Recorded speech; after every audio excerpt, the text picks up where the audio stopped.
Good evening, everyone. Hello. How's everyone doing? Good. Type your thoughts in chat or share. Anyone have a big win they want to share from this past week? We love starting on wins. That's how we start our team meetings.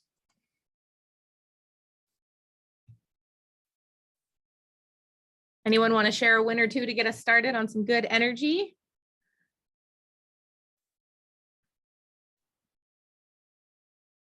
We had our team retreat last week. That was a great success. So we really enjoyed that. It's great to get the whole team together for a whole day and work on mindset and talk about big plans for the future.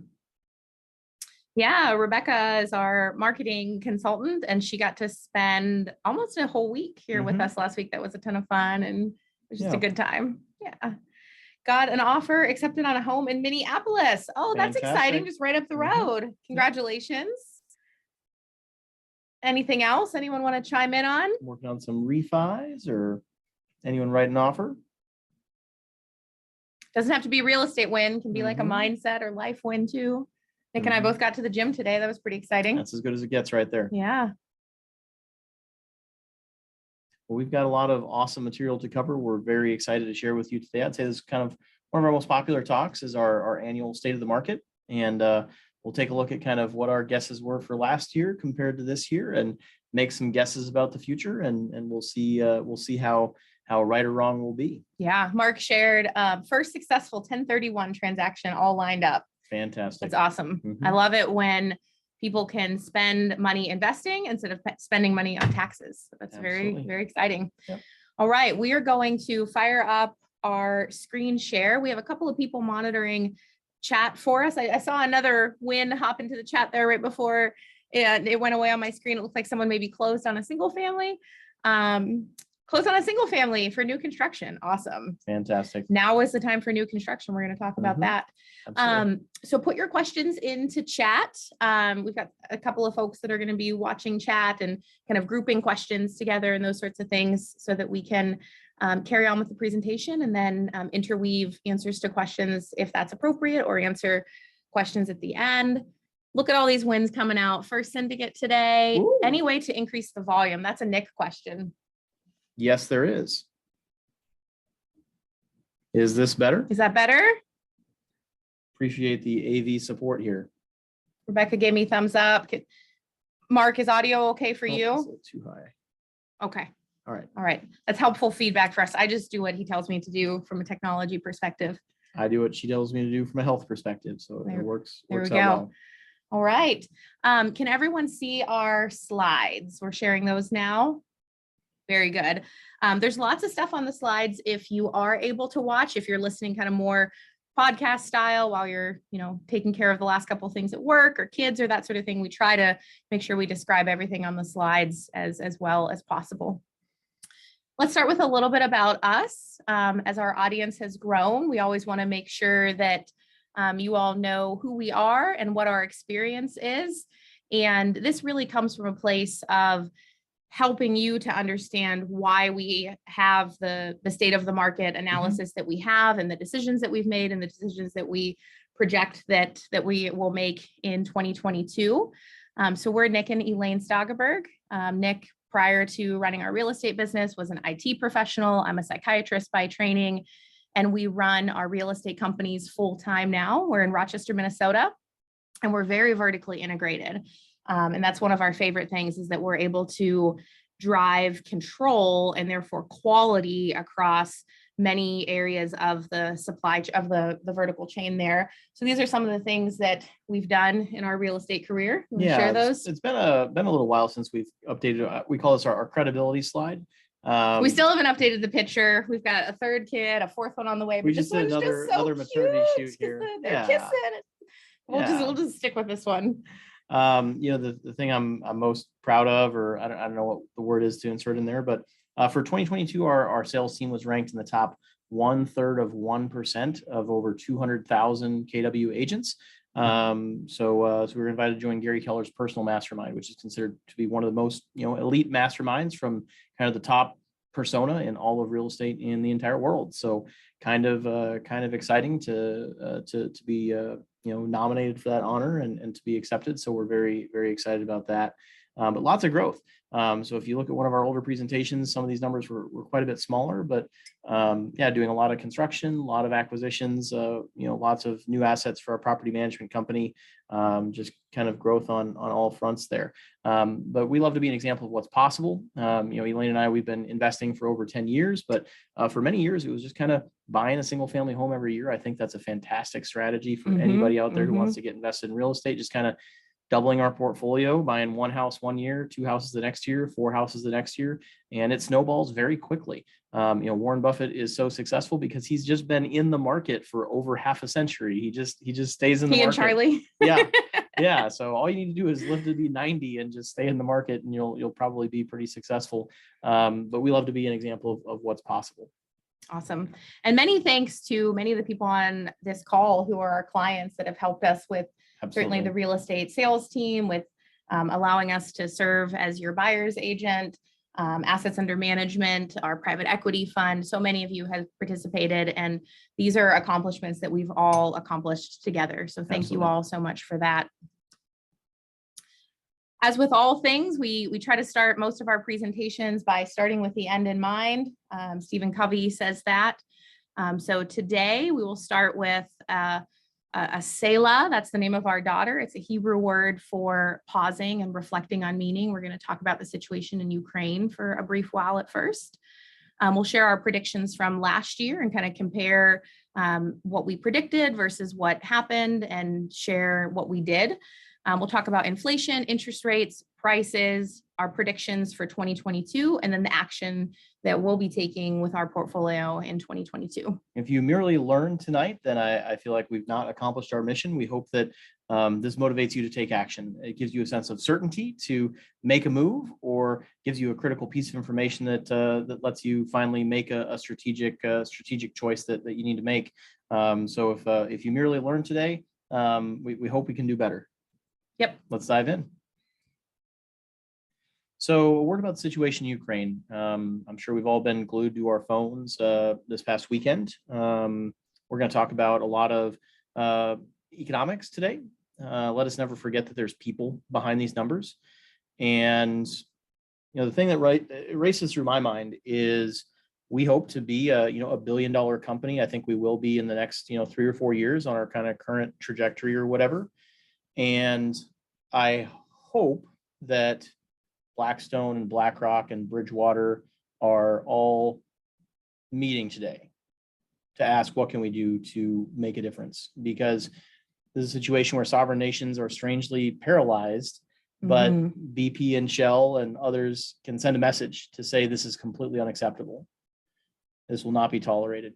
I guess I hope that one day we can have the privilege to be able to influence the world in some small way or some big way, and have a meeting and say, what can we do to send a message? And yeah, I don't know, just a moment. Yeah. Obviously we hope for peace. Nick and I are pretty young, so the Iron Curtain fell in our lifetime, but it was very early in our lifetime. And so, to see these sort of things as adults is very jarring, that, a sovereign nation, that this could happen to a sovereign nation. And we're safe and secure, and we get to kind of carry on and do this presentation and talk about these things that have a lot of value and have a lot of meaning, but certainly not as much as a sovereign nation being attacked very senselessly. And then recognizing the very real human impact that's happening there. And hopefully it doesn't come to a larger scale conflict, and hopefully this comes to a resolution. Everything we say tonight could be completely changed if the situation in Ukraine escalates, and we just hope that nothing like that happens for the sake of all of the world. A couple months ago, we said that the number one risk facing the world today is geopolitical instability. COVID has put the entire world into winter. You don't go to war in winter. And these tensions have been allowed to smolder. I never thought something would happen this big and this quickly, but that is what we had mentioned before, and there's probably more to come. I hope that the world learns its lesson this time around. All right, let's talk about something a little lighter. Yeah, absolutely. So we did our state of the market for 2021 in April of last year. So not quite exactly a year ago. We wanted to do it a little earlier this year to just really get a jump on 2022. Last year, basically what you see here on these bullet points are each of these was a slide last year. So I'll kind of go over them for the folks who maybe aren't watching their screen or their phone. So we get asked a lot, are we in a bubble? And Nick and I predicted we're not in a bubble. We talked about reasons why, supply and demand, number of showings, new construction costs, a lot of the same things we're going to cover tonight, a lot of the same things we've been talking about the entire time we've been investing. The heat is just kind of getting turned up at times slowly. And then certainly in 2021, the heat got turned up very quickly. A lot of people ask, will there be a crash? Quite transparently, I would encourage you, if you are one of those people who thinks, well, I'll wait for that crash to come, or now isn't the time to invest because this crash is coming, I would challenge you to think that that could potentially be a limiting belief. It could be an internal obstacle that you are creating for yourself. Nick and I have been hearing that the entire time we've been investing, maybe not the first 18 months or 2 years, but very early on, we started hearing from people, well, I'm waiting for the crash. I'm waiting for the crash. And if you come to enough of our presentations, you definitely have heard me say, when I look at what we have accumulated and things we've been able to do over the last 10 years, I shudder at the thought of what if I had participated in that? I will wait for the crash. Mm-hmm. We've been able to radically change the trajectory of our entire lives, and now many other lives through working with our investors. We predicted in 2021 there wouldn't be a crash. We continued to buy like crazy. We're going to talk about that. And so we think our prediction was right, and we don't think there's a crash coming in 2022 as well. Some of the reason that people thought perhaps this crash might come or this bubble might burst is because of the COVID moratoriums on foreclosures and rental assistance and those sorts of things. And we really looked at the data and didn't think that there would be this big wave of foreclosures because home values were rising so quickly. And so even if a family got to the end of, say, a foreclosure moratorium, they wouldn't be underwater the way they would have been in 2008, 2009, where they had to foreclose. There were no buyers to buy those homes. We predicted that it either wouldn't happen, or if it did, those folks would just sell and they would walk away with a lot of money. And for a lot of families, like a life-changing amount of money. So it would be, perhaps a sad moment to leave their home, but a moment of victory, at least not the despair that came in 2008 and 2009.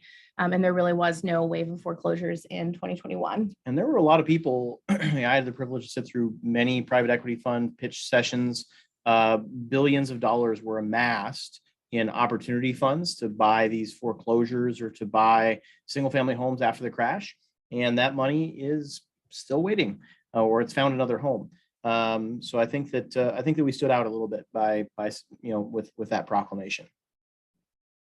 Our original thesis was really that this is fundamentally a supply-demand problem. We're going to show the exact same slide that we showed last year, that this is a supply-demand problem. With this year's data. With this year's data. And it really hasn't changed that much. In the United States, we built fewer homes between 2010 and 2020 than we built since the Great Depression.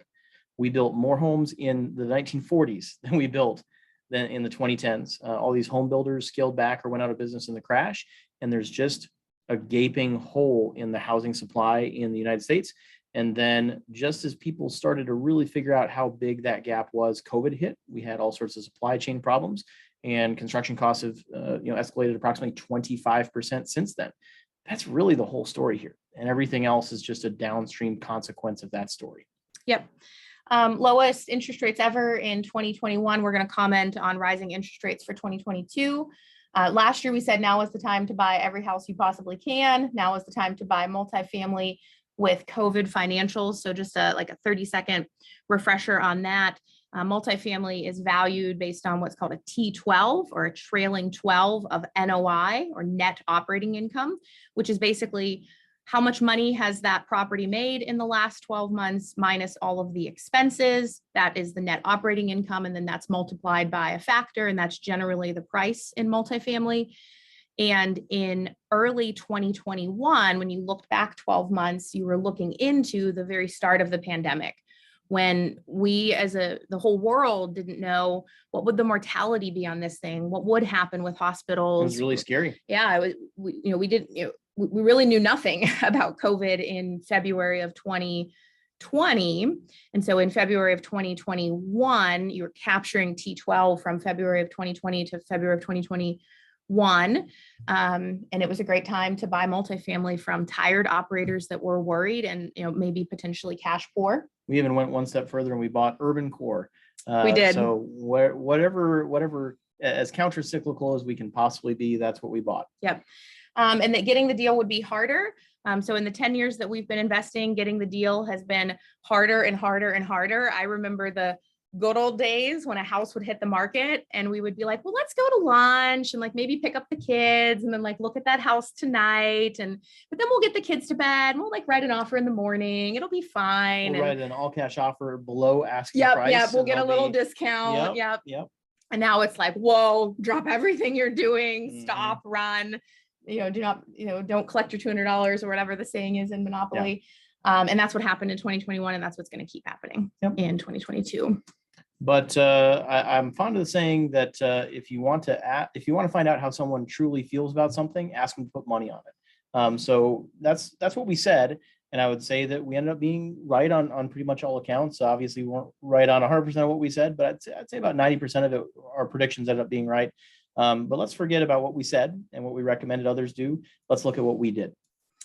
So in 2021, across the entire Black Swan portfolios, that would be the private equity fund, third-party management, and then properties that Nick and I own personally, we acquired about 80 single-family homes. I think it came in at like 83 or 85 by the end of the year.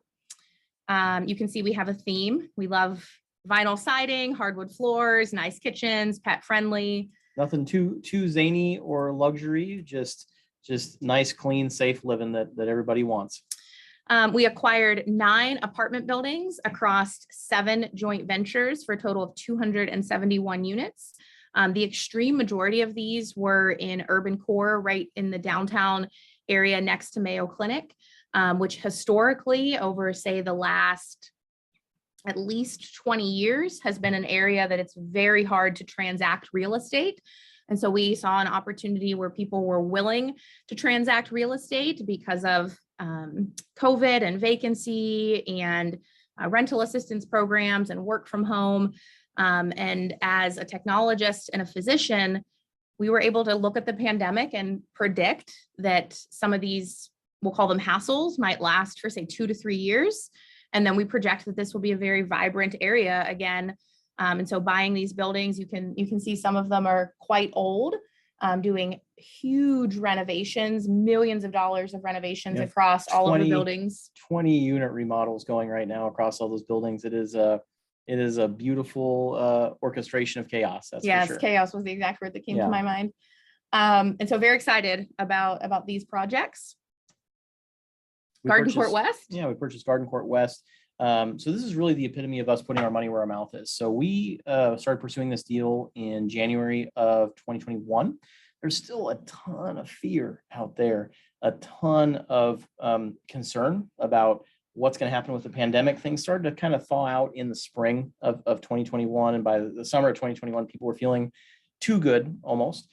Took 6 months to go from kind of our initial interest in the property to closing. We actually lost, and then that top bidder just struggled to get under contract, so it came back around to us, and then the property really kind of appreciated during our contract period, kind of wrestled it to closing by August, and now today we are working on refinancing that asset. So we bought it for 10 million, and we're probably going to refinance it at 15 or 16 million here 9 months later.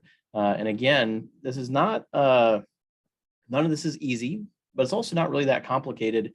Using the information that we're sharing with you today, hey, we think things might be a little bit better here soon. And if you bought an asset now, while there's, a lot of fear out there, you're probably going to be in good shape if you were to to just hold on to that asset and then refinance it later on. That's really as complicated as our business model gets. And Garden Court West, in terms of timeline and the kind of overall arc of that asset, is the perfect example of that story.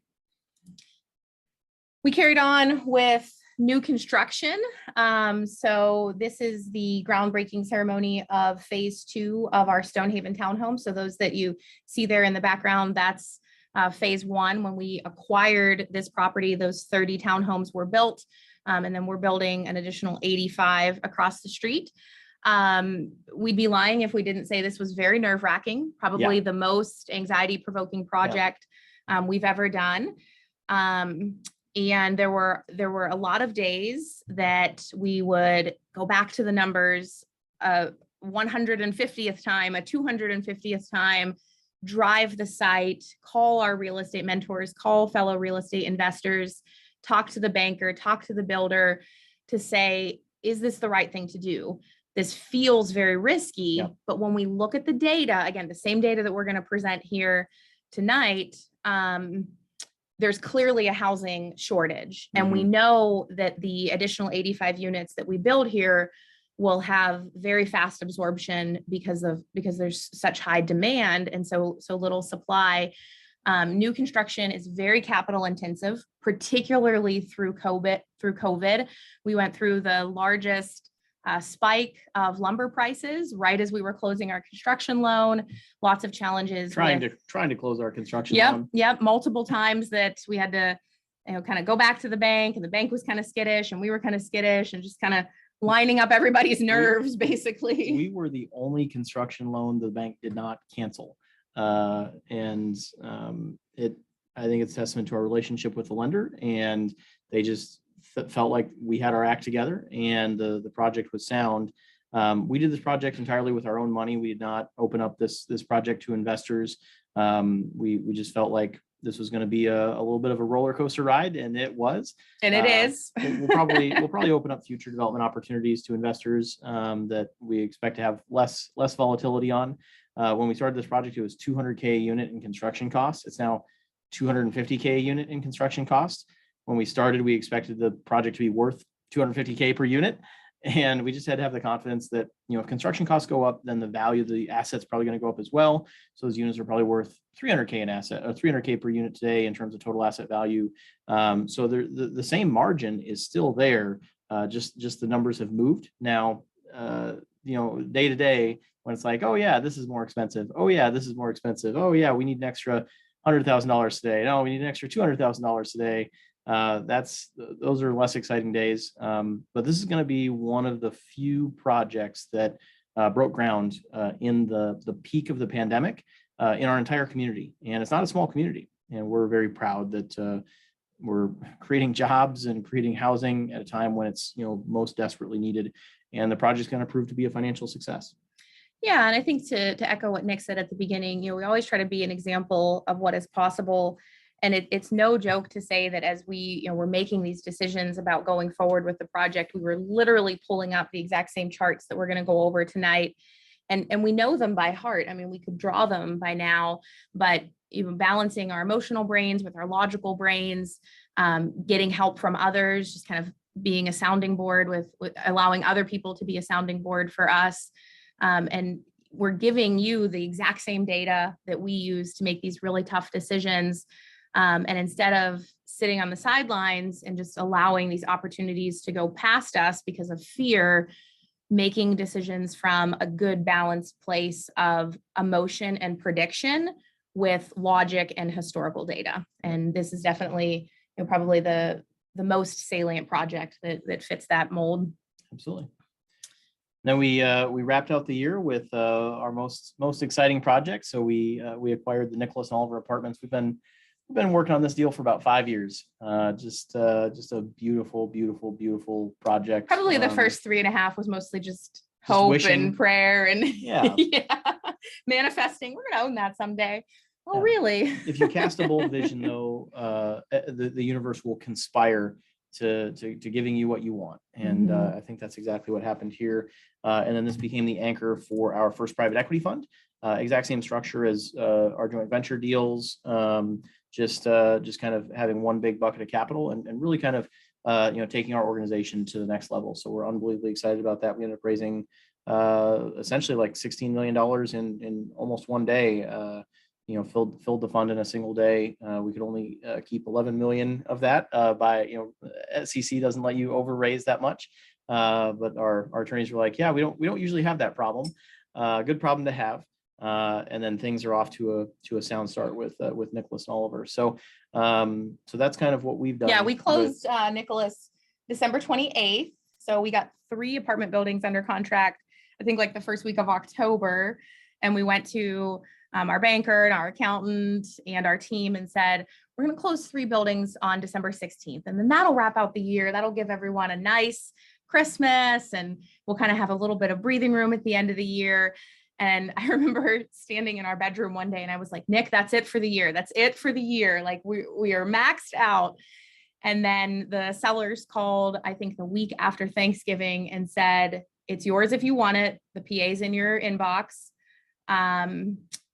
We really would like you to close at the end of the year. It's not contractually required. We contractually could have closed, I think, up until like February 28th. Until like today. Yeah. Yeah. I think it actually was February 28th because it was 2 months after. But they told us, we really want to close by the end of the year. And we made all those same calls and we said, well, remember when we said we weren't going to close on anything else by the end of the year? We messed up. We're closing on this. So we closed on that in about 30 days. And again, thank you to everyone that's listening who participated in the fund.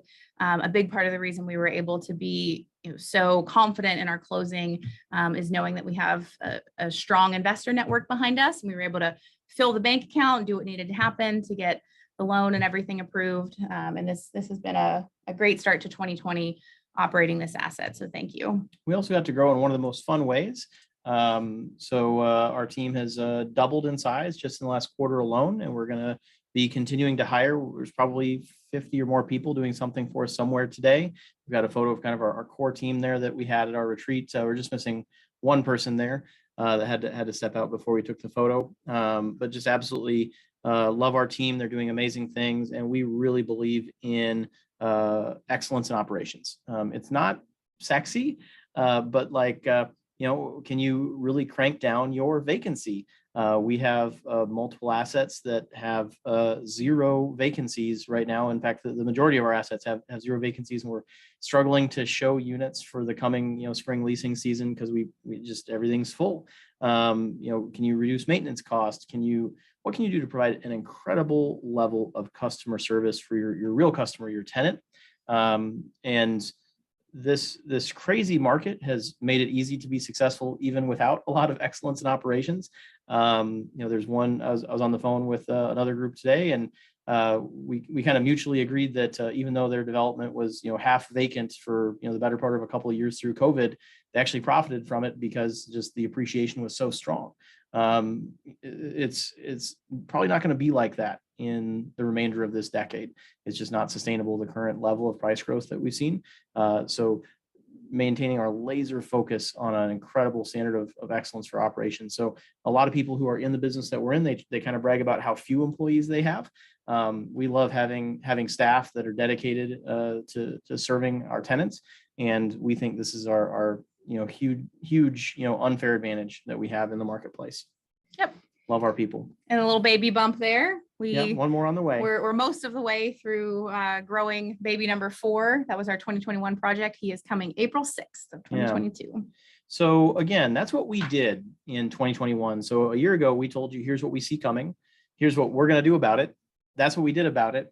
Now let's talk about what might happen in this coming year. Past outcomes are not necessarily indicative of future results. So I think we were batting almost 100% last year. Maybe it'll be 0% for this year. But let's take a shot at it. Let's make an educated guess. So big disclaimer, this is all just entertainment tonight. So this is not investment, legal, or accounting advice. We're just hanging out and talking to you about things that we probably would be talking about if we were just hanging out at our own house by ourselves. All right, so let's talk about COVID. This certainly has rocked everyone's life for the past several years. The pandemic essentially has ended. And as a physician, it pains me a little bit to say that. I'm not entirely certain that that's based in This is not a scientific the best scientific assertion. evidence out there. You know, we're still wearing masks, especially with our children. But the CDC has said that up to 70% of Americans can stop wearing masks based on vaccination status, community transmission, severity of disease, hospital admissions, hospital availability, those sorts of things. And so certainly from a behavioral perspective, Right. The pandemic essentially is over with the announcement from the CDC. A week before this was in the news, just, you know, our local school, based on the Minnesota Department of Health guidelines, said that if a child is exposed at school, that they no longer have to stay out of school. And that was a moment for me when I said things have changed for working families. Yep. People can, you know, take a sigh of relief that maybe their kids can stay in school a little bit more, which means maybe they can work a little bit more, or think about re-entering the workforce, those sorts of things. Let's all hope and pray that COVID kind of settles into, you know, a flu-like illness, and morbidity and mortality continues to go down, and we can manage this seasonally, and it doesn't become the singular focus like it has been the last several years. But certainly we think of the end of February 2022 as, barring no major new strain, kind of the end of the pandemic. Yeah. So this is the biggest thing, right? This is the thing that's really shaped our lives more than anything else for the last 2 years. And when you think about the future, you should think about how much pent up energy there is, how much pent up demand, desire, hunger there is as a result of COVID, what might permanently change, and what is going to kind of snap back. I suspect that arenas will be full of concert goers in moments. I suspect that in-person conferences there is just so much desire for people to connect, to physically connect with other people. And you should probably build your life around that, and your investment decisions around that. Yeah. And I'd love to see you guys kind of put your thoughts in chat of what are you seeing in your areas? Lots of you, you know, are in healthcare or in hospitals every day. What are you seeing? And not just about COVID, but about, you know, all of the things that we're talking about today. What are you seeing in your market? We all, you know, learn and grow so much together, both Nick and I, hearing what's happening in your market and your lives and your deals, but from each other as well. You know, we try to give as neutral as a position as possible as we can, but, you know, we also recognize that the majority of our experience comes from right here in Minnesota and the things that we're hearing and seeing and doing. So I'd love to see, you know, any thoughts that you guys have in chat. So that's prediction number one. All right, let's talk about inflation. You know what we should have done is like that, like Google search where it's like, what's the most searched word? Like I'm sure COVID, you know, is way up there. I wonder where inflation is and, you know, in the last 3 months or whatever, but certainly a topic that's on everybody's mind. Yeah. So this is a really high saliency topic. This is something that people talk about, you know, the price of gasoline at the gas pump, the cost of a pound of beef or butter, you know, consumer price index, producer price index. In real estate, we've really seen asset prices lead the way. Warren Buffett says that interest rates are like gravity, and when interest rates are low or weak, there's nothing to prevent the rise of asset prices. But really, it's also been a story of capital. There's just been a staggering amount of capital seeking a home in the economy with nowhere for it to go during the pandemic economy. And so we've seen massive inflation in asset prices or growth in asset prices. Inflation was at an all-time high in November. I would say that public sentiment is maybe trailing the data just a little bit. I think that we've reached peak inflation. I don't think that it's going to get any worse, and all the best data that I've seen indicates that it will normalize, because fundamentally inflation is not a thing that has to do with interest rates the way I think a lot of people think it is. It's a piece of the puzzle, but not a big piece of the puzzle. So the big thing is COVID. Just COVID has wreaked havoc in our supply chain, and it's caused everything to get way more expensive. So Elaine had a slide that she pulled up there. We can look at that slide here. Oh, you want to do that one? Yeah. Sure. So this is called the Baltic Dry Index. So this is essentially the cost of shipping a cargo container across the ocean in the form of an index in a way that's a little more understandable or approachable. So you can see we had this beautiful afternoon that we spent with a fellow real estate investor and business owner. When was that? Probably like I'm talking about Steve. Yeah, probably like October, November. Yeah. Yep. Older gentleman, probably in his mid 80s, like at least late 70s. And we were talking about, growing a business and real estate and flooring and those sorts of things. And it was just so fascinating because he knew the cost of a shipping container like instantly, it costs this much and takes this long. I gotta import all my flooring from China in the summer when it's cheaper, because around the fall for Christmas time, it goes way up as people import all these goods for Christmas time. Yeah. And I think without COVID, like that never would have come up in our conversation with him, but it was, probably in the top 5 things that we talked about. Yeah. We're always just asking people questions. And so he talked about how the cost of shipping a container of flooring had 10x, things that pricing he'd never seen before. And of course, it has a huge impact on downstream pricing. And a little bit of research after that conversation revealed that the Baltic Dry Index is one of the best statistically correlated predictors of CPI, Consumer Price Index. So CPI, if you drop out energy prices, tends to follow Baltic dry goods, which makes perfect sense, doesn't it? Like, this is the cost to operate the global supply chain. This is the overhead that's associated with it. The plastic, bobble in that shipping container is not very expensive. It's the shipping container that's really expensive. It's the logistics. So you can see in this chart, things have come way down here in just the last couple of months. So there's this huge rage about inflation that really peaked. And this is a leading chart right here. So real inflation is going to trail this chart, but that peaked and we're already getting back to normal. So the idea that we'd be like raising interest rates right now, first of all, the problem isn't interest rates. So the Fed doesn't want to raise interest rates. There's just political, political desire for them to do so. It is to send a message that they're trying to fight inflation. But really, this is and always has been a supply chain problem. That's all there is to it. And then capital injections from the Fed. So there's just an insane amount of money that's been printed in the last couple of years that's seeking a home, that's driving up asset prices. So raising interest rates is not going to fix inflation. Inflation is kind of already fixed. You can see in that chart that we just shared with you. But why do we care so much about inflation? So real estate, the thing that makes it so cool is that it's a hard asset that's indexed to inflation that you then leverage with paper debt. So if there's 6% inflation and you're getting debt at 3%, you have a staggering profit margin on that investment proposition. So inflation in a lot of ways is good for real estate investors, and the asset price growth has certainly been a good thing for us.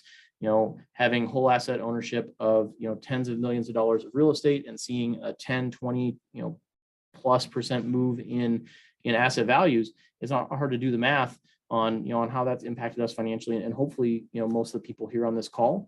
So it's very important to understand this is the magic of real estate. Real estate's not that interesting on its own. It gets set on fire by the fact that it can be leveraged with paper debt so effectively. In the coming year, inflation is really going to run the story, the real estate story, not interest rates. There's a lot of talk about interest rates right now. I think that inflation is really going to kind of trump interest rates in terms of where the real estate story goes. All right, so there's our Baltic Dry Index. And then a little bit more on interest rates. So, the Fed has certainly sent clear signals this year, being very transparent about their plans or their projections for multiple interest rate hikes this year. We did a brief, like a 20 or 30 minute kind of pop-up live earlier this year when some of those announcements were first made. And I think interest rates will go up. I think that's inevitable. So, at least 1% by the end of the year, maybe as much as 2% by the end of next year. things like, say, the situation in Ukraine might change that, or if there was another strain of COVID, those sorts of things. But I think, like Nick mentioned, the Fed needs to show that they are not asleep at the wheel, that they are paying close attention, that they are doing things, and they need to change behavior. And if behavior changes just based on saying certain things, then they've accomplished their goal. And maybe rates will actually go up, maybe they won't. So we're planning as though they will go up. I think that's a critical concept. Why would the Fed only need to talk about raising rates? That doesn't make any sense to me. Because it makes movement. It makes movement in big capital markets of what we're talking about, what you all are talking about, what We're you all all are talking about it right now. right. Mission accomplished. Maybe we shouldn't buy real estate. Maybe we shouldn't expand our business. Maybe we shouldn't buy a car because rates might go up. Yeah. Mission accomplished. Yeah. So I think we think that they will go up. There's the saying, like, never bet against the Fed. But we also are like, wouldn't be surprised if they didn't, which is probably the wishy-washiest that we'll get during this presentation. We're pretty firm on, most of our projections for the state of the market of 2022, but interest rates have us a little I think perplexed. Bank of America right now is projecting 7 rate hikes by the end of the year. So that would be close to a 2% increase by the end of the year. So we're going to say 1% and maybe 2% by the end of next year, something like that. So one thing that we think definitely won't happen is just a rocket ship of interest rates, just going very high. And let's just, make sure that we're all very crystal clear that for the last decade, there have been historically low interest rates. So I bought my first personal home in 2008 at 5.5%. And I don't know how many times I was told, like, you'll never have an interest rate lower than this. You're going to own this thing forever. And now 5.5, like, oh, thank you, So it's been a long time. Everyone is very used to low interest rates. There's other places in the world that have had very low interest rates for a long, long time. So if interest rates go up, which they likely will, it will be slow, it will be measured, it will probably be up, down, up, down, up, down. Again, just kind of slowly changing behavior, not a big jump kind of all at once. This is kind of an interesting thing. People think about how when interest rates go up, so the logical fallacy that it's really cold today, therefore global warming isn't a thing. People tend to extrapolate the data that's immediately in front of them far too distant into the future as a greater trend. And so most people, when they see rising interest rates, they think, oh my God, it's going to be a decade of rates going up and up and up and up. The longest duration there's ever been, if you go back for the whole history of the Federal Reserve, from when interest rates first start going up to when interest rates start going down, the longest time ever is 3.5 years. It's an extraordinarily short period of time. So in fact, the moment that the Fed says they're raising rates, the clock has started. If rates are not going down 4 years from now, that would be historically unprecedented. And which doesn't mean it wouldn't happen. Yeah, it may happen. we are in the era of unprecedented times, but right. Yeah. But yes, when we look at what's happened in the past. So we talk a lot about getting debt that's at least like a 5-year term, for example. So you can ride out an economic cycle and you can ride out an interest rate cycle. We hope everyone on this call is refinancing every possible loan they can, because the rates are probably going to go up in the future. And it's probably pretty advantageous for you to do so right now. And then rates will go up and then rates will come back down just in time for your term to expire on your note. And you can refinance it when rates are low again. This does not take a rocket scientist to figure this out. These are some basic patterns. I think there's poor awareness. I think most people don't realize that it's such a short cycle, only 3.5 years between monetary easing and monetary tightening cycles. And then we don't think there's going to be stagflation. Some people have talked about there will be rising interest rates and slow growth. Right now, there's too much growth. There's too much activity. There's too much capital. So we're just so far away from stagflation right now. It seems like a very unrealistic possibility for the future. It's very likely that rising rates will price out and harm home buyers well before they price out investors. And so that is going to influence how the Fed behaves. The Fed is there to protect consumers, not necessarily investors. And with so much cash in the market and institutional buyers having the ability to just outpay and outmaneuver home buyers, rising rates will likely impact owner occupants well before they impact investors. And so the rising interest rates they're not quite going to have the effect that perhaps the government is hoping. Yep. So I'm not going to spend a ton of time on this, but these are just a few interest rate charts. So in the top left corner, we've got the 10-year treasury, and then to the right, we have the 2-year treasury. If the 2-year treasury ever goes above the 10-year, that's the inverted yield curve. Maybe you've seen as a doomsday thing on CNN. 2 years at 1.55%, 10 years at 1.97% right now. So they're getting pretty close. The 2-year treasury is really raced up. That balance right there tells you that investors, that people who have big computers and big brains think that there's not going to be this very long period of high interest rates. That's just not what the market is expecting at this time. You can also see there's kind of a price ceiling there at 2% on the 10-year treasury. So the 10-year treasury is how lots of things get priced. That if you get a loan on a multifamily property, if you get a commercial loan, to a great extent, it's based on the 10-year treasury. And you can see things have gone up. They've gone up 0.5 point since December, but they've kind of leveled off. And there's just not a lot of data to show that there's going to be a huge spike there. Prime rate in the bottom right corner, flat line. So there's some loans that are indexed, commercial loans are indexed off of prime. 30-year mortgage, that's the thing that you're feeling the most right now. So you can see it's gone up a full point since last fall, which we predicted, we said would likely happen. Did not take a genius to predict that, because the Federal Reserve telegraphed we're going to stop buying mortgage-backed securities. The Fed buying mortgage-backed securities drove down mortgage rates, and they said we're going to stop buying mortgage-backed securities.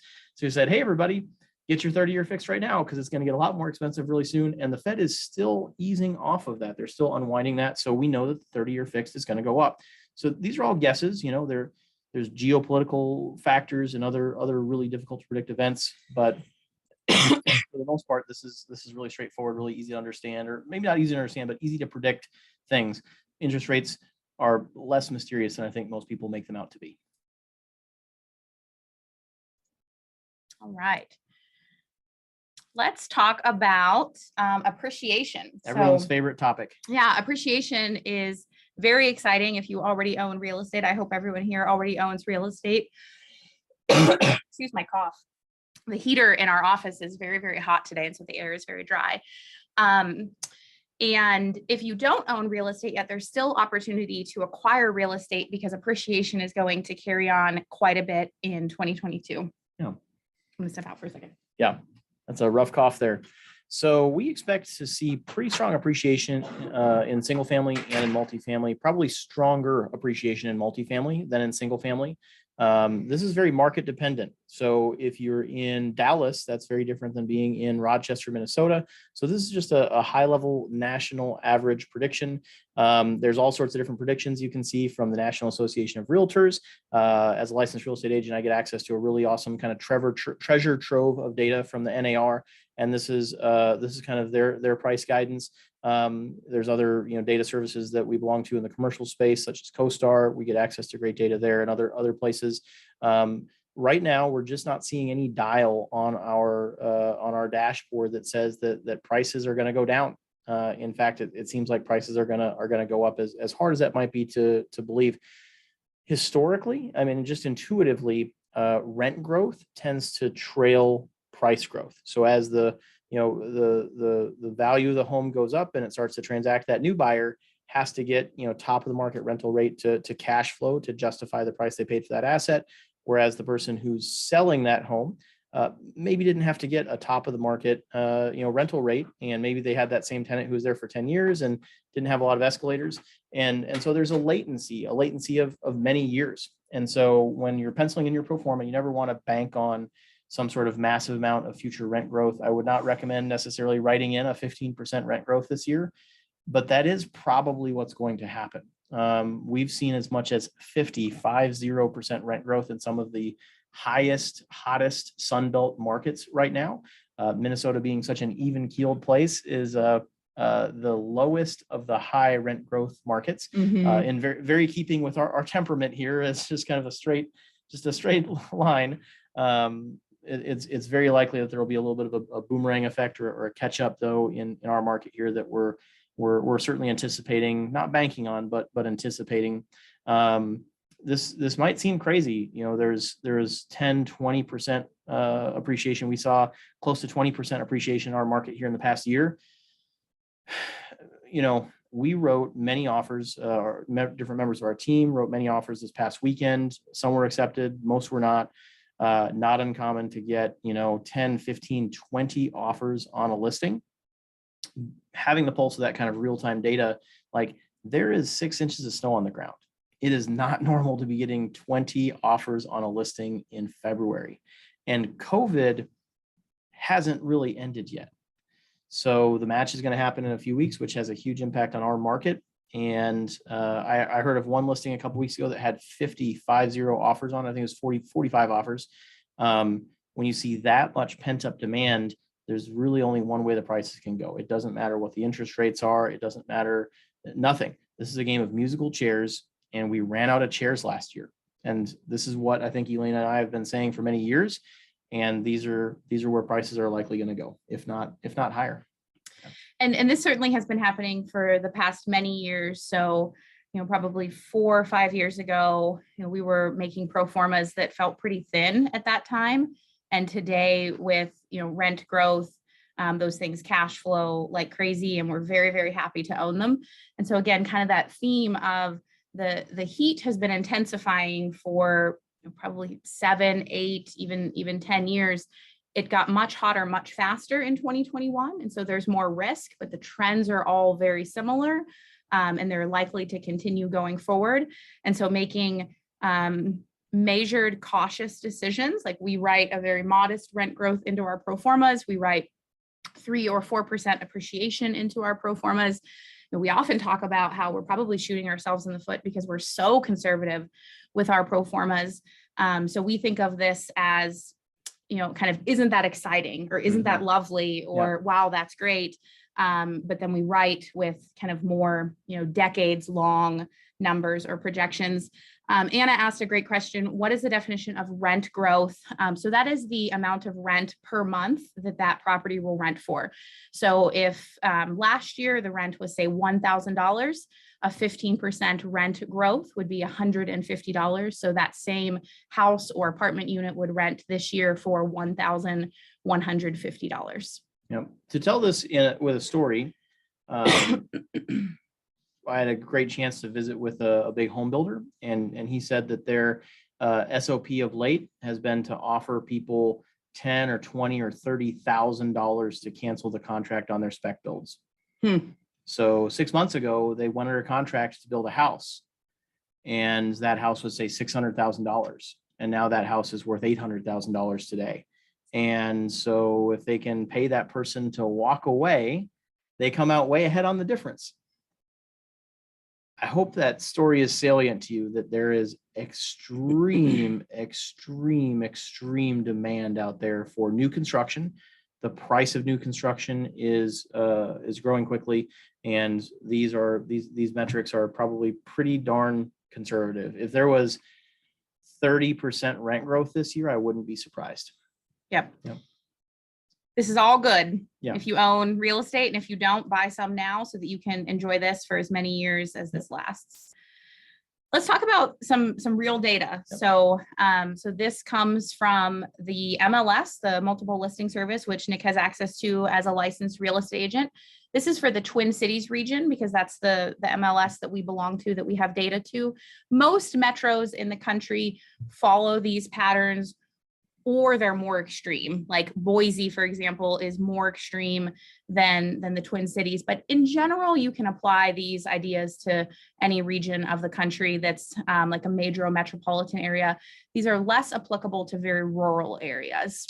It's a great straight down the middle type market. It's a very boring market.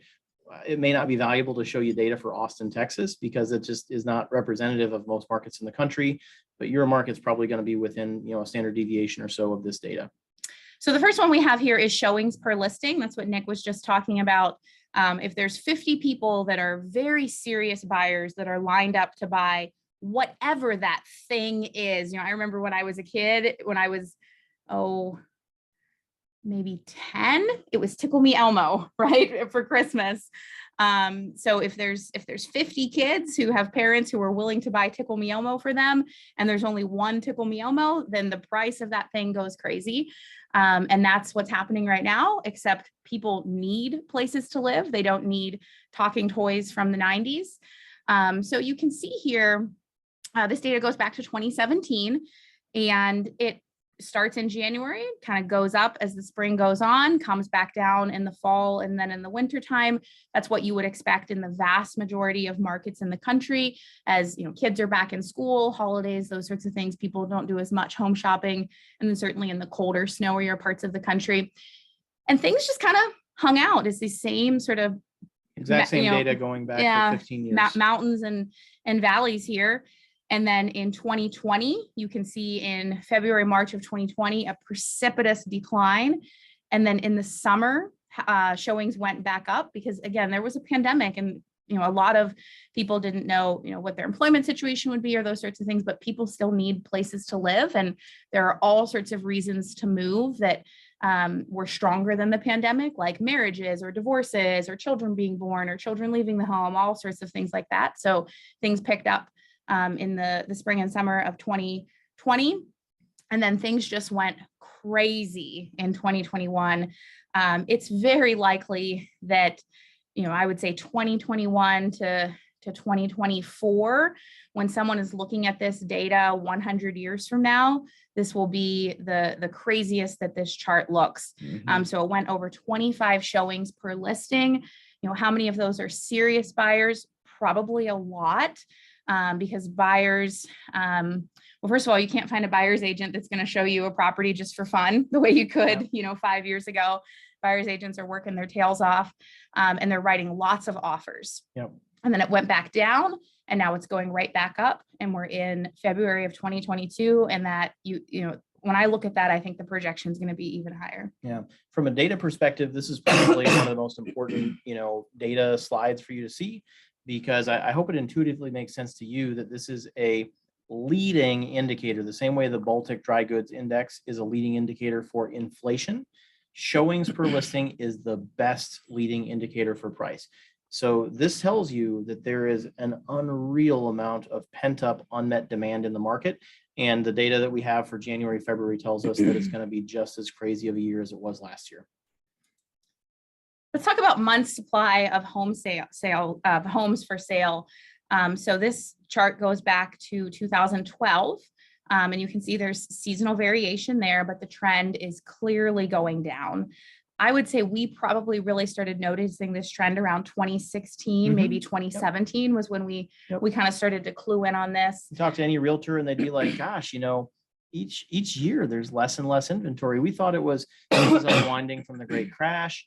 And then, but really just inventory is going down each year. I don't know why, but it is. And realtors have a pulse on the market, because you log into the MLS and it literally just says there are 91 homes for sale. There are 126 homes for sale. So you just get that number right in your face every day. And even if you're not really paying attention to it, your subconscious mind starts to realize that number is getting smaller and smaller. And, there were 4 tabs at the bottom and now there's 3. And so there's just a feeling in the market. So every agent, for years, they were like, gosh, right around like 2020, 2021, there just won't be any homes anymore. And prices are going to go crazy. Like, this was not some big surprise that this big appreciation event happened. This was a supply demand disconnect. We were making fewer and fewer homes to furnish the creation of more and more houses. And so inventory went down and down, and we saw modest price increases kind of commensurate with that reduction in inventory until so it's a game of musical chairs, right? The music stops and everyone needs to find a chair. And what happens when it gets harder to get a chair and harder to get a chair and harder to get a chair, and people do whatever it takes. And then one day there's not enough chairs. There's more people than chairs. And that's exactly what happened here in the past year. We never would have predicted a pandemic, but we also, this was something that a lot of people saw coming. This was not a difficult. I think it would have come without COVID, without supply chain. It might have rolled in a little more smoothly, over like an 18-month period instead of like a 3-month period, but it was coming. And then sales price just goes the exact opposite. So we're going to look at two different sales price. The first one here is existing construction, so previously owned single family homes. And you can look at months supply of homes for sale and kind of see that little squiggly line and the direction that it goes. And then it's basically just the exact opposite, kind of same squiggly line, but going in the opposite direction. Some of that is just natural price growth. But certainly the slope of this overall line is because of the heat that's happening with increasing supply and decreasing demand. And then you can see, the upward lines are a little steeper in the last couple of years there. And there was obviously a huge appreciation event last year, but it's not that crazy when you look at it on the overall trend, is it? This is like a very predictable thing. And there's no piece of data that we have that says that it's going to stop. And then let's look at new construction. So new construction kind of goes up and down and up and down. And that's what you would expect because new construction is much more seasonal. It's much harder to put in foundations and finish homes and that sort of thing in the winter than it is in the summer. So this one's a little more jagged than, say, existing home sales. And it's going up, but then it just goes straight up in 2021. And that I think really is due to COVID, with supply chain, labor, people missing work, all of those sorts of things. So as the cost of new construction goes up, that really changes all of the dynamics because it really influences replacement cost, which is a big important indicator that every real estate investor needs to know. Every investor that invests in anything needs to understand replacement cost. And the fundamental principle that you want to remember is that you want to buy below replacement cost. And so we're going to give an example of that to drive this point home. Yeah. So forget about all these charts and stuff. So here's a home that we got under contract here in this past week for a client. It's a beautiful home. This house probably would have priced in the high 200s last year. So it's seen very significant, price growth since then. But we actually had to go up to $340K, all cash, no contingencies, non-refundable earnest money to get this house. So it went from, let's say, $290 to $340 year over year. Radical escalation in cost. Seems like a crazy price to pay, doesn't it? But then let's look right down the street at a brand new home. So we paid $340 for that other home that is 20 years old, or 15 or 20 years old. Was remodeled to look kind of like new construction. Looks very similar. Yeah, new doors, new trim, new. Just it looks nice and new. To buy something that actually is new, $380. That doesn't sound like that much more until you realize it's half of a house. So you see this picture down here, kind of where my mouse is. So this is a Minnesota basement. You can use it as a gym or a playroom or a music studio. You've got your deck doors there to let your dog out, but you can see there that it is just concrete and insulation and a bare ceiling. Yeah, there's supposed to be house there. Not uncommon in our market for decades to buy a home with an unfinished basement, but the cost to buy half of a house is higher than it's ever been by quite a margin, by probably 35% versus a year ago. Just radical increases in overall construction costs driven by labor shortages, supply shortages, increased cost for building code, regulatory costs, land costs, regulation compliance.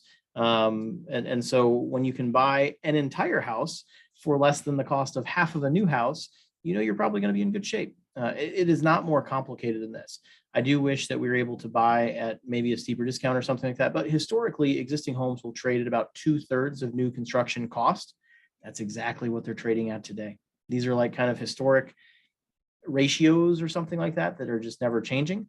If new construction cost goes down, it's possible that there would be deflation or negative price growth in existing home inventory. But as someone who's doing $40 million of new residential construction right now, there is nothing indicating that the price is going to go down. We're all hoping that the price stays the same. Like we just got a bid. Tell the story about our electrical masts. Yeah. It's unbelievable. Yeah. So it used to be a year ago that to get like an arc fault ground fault breaker, instead of costing $5, cost $25. I'm sorry. So instead of costing $25 cost $125. So it was 5 times more expensive. Man, those were the good old days when I could just pay 5 times more for my materials. Today, we're rewiring one of these historic apartment buildings, and our lead time on the main electrical equipment for the main electrical service is unknown. They're guessing it might be 44 weeks. So this is equipment that used to be just available in the store at a predictable cost. Then all of a sudden the cost went crazy. And then just in the last few months, it disappeared. And not even like, yep, it'll be here in a week or in 6 weeks or in 6 months, just like, I don't know, 44 weeks, less than a year. They're manufacturing it in China. If that boat gets here, then, great. So we're going to start rewiring this building and just wait. We're going to literally install the components as they arrive. So working with those kind of conditions, it's impossible to see a world where in the foreseeable future, in the immediate future, where construction prices go down. We hope that if anything, it's going to result in an increase in construction capacity, because we're still nowhere close to the amount of construction that's needed to meet demand. And it's just, and the population's still growing. It is. So Lots of COVID babies. in the midst of all of the price escalations and labor shortages and material shortages, the population still continues to grow. So we're, in a lot of ways, we're kind of falling behind. I think there will be sort of a breakthrough in the next, say, 2 years or maybe 2.5 years. But we really need to build ourselves. We as a country need to build ourselves out of this crisis. I mean, this is a very American problem too. It's not like this everywhere else. Yeah. I mean, this is like the government should stop everything and activate like the CCC that built all the parks, after the Great Depression. Like the government should stop everything and build houses, because we are in a real housing crisis. Yeah. So let's talk about what we expect for this year. I mean, we've gone over many of these things. So in a lot of ways, COVID has ended. Let's cross our fingers for no more strains, or if there are strains, they're very mild and just kind of continue to spread that herd immunity. We talked about inflation, rent growth, price growth, rising interest rates, and the changes that might have on behavior. Some other things we see coming up for this year are continued short-term migration to the suburbs. There's a lot about society that really needs to settle in over the next, say, 3 to 5 years around work from home and telecommuting and telepresence and the human need for connection.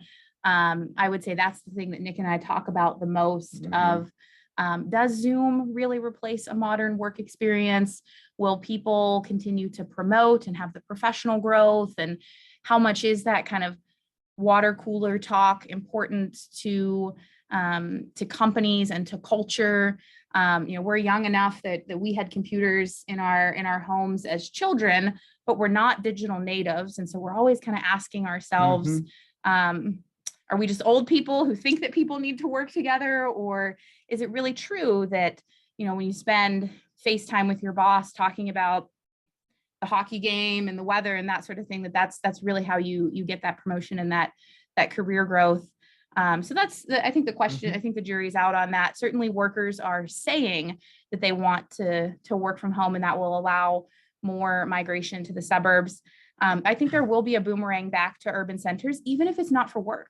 Even if people don't live there because they work there, they live there because of access to parks and grocery stores and cultural events. And it's more of a, I want to live here, not I have to live here so I can get to work quickly. Yeah. We're seeing a lot of exotic lending products in the market. So these are asset-based loans. These are high LTC loans, not necessarily LTV loans, but loan to cost loans. This is something that concerns us. This is the very beginning of a bubble or something to that effect.